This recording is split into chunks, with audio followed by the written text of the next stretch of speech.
are discussing how to find intervals of the question which is having middle term splitting. Students, whenever we are finding intervals, first step, you can write the steps so we are not getting confused.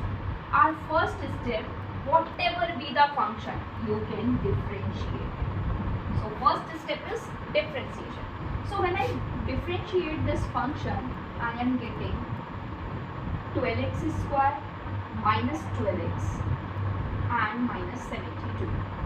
As I am observing here, I am easily able to take 12 common. So I have taken 12 as common and I am getting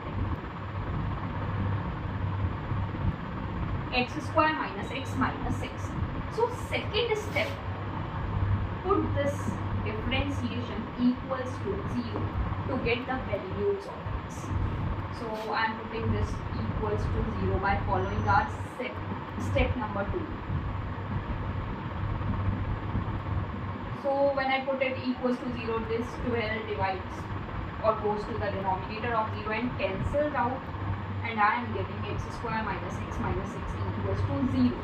Now if you are observing, we can easily do middle term splitting of this equation by taking two numbers. One is 3x and other is 2x, because their product is 6. So make two brackets, x is common, 2 is common, and we are getting x plus 2, x minus 3. If I am putting this equals to 0 and if I am putting this equals to 0, so x is minus 2 and x is 3. Second step, put differentiation equals to 0 to find the value of x, and after that you can simply draw number line. Third step, draw number line. So this is our third step. I am drawing number line. This is minus infinity, this is plus infinity, and whatever values of x I am getting, I need to put it here. So I am getting minus 2 and 3. Now you can check what are the coefficients of x. Is it positive or negative? Like here also the coefficient of x means the number present outside x. So positive sign is there.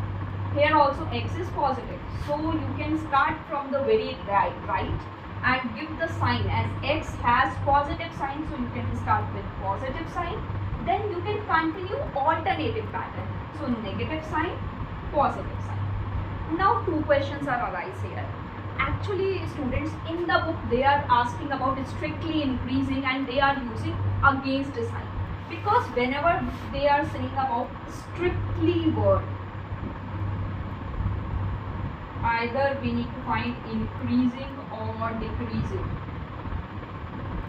We need to always use open brackets, and if they say find increasing and decreasing, we need to use closed brackets. So in this case closed brackets, and in this case you can use open brackets. But as you know, for infinity always open, and now for increasing use the positive terminals. So positive values are minus infinity to minus 2, union 3 to infinity,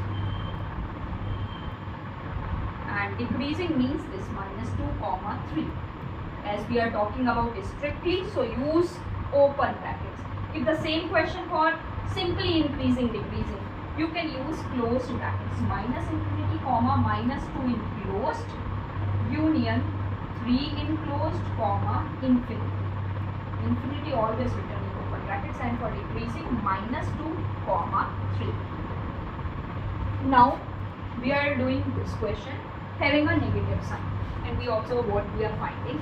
So first step is, you know, differentiate it. So when you differentiate the function, you are getting minus 6x square minus 18x minus 12, and you can easily able to take negative 6 common. So it becomes x square minus 3x minus 2. sorry, as I am taken negative common, so it becomes plus 3x and plus 2. Now second step, put it equals to 0. This is our first step. Second step, put it equals to 0. That means I need to put this equals to 0.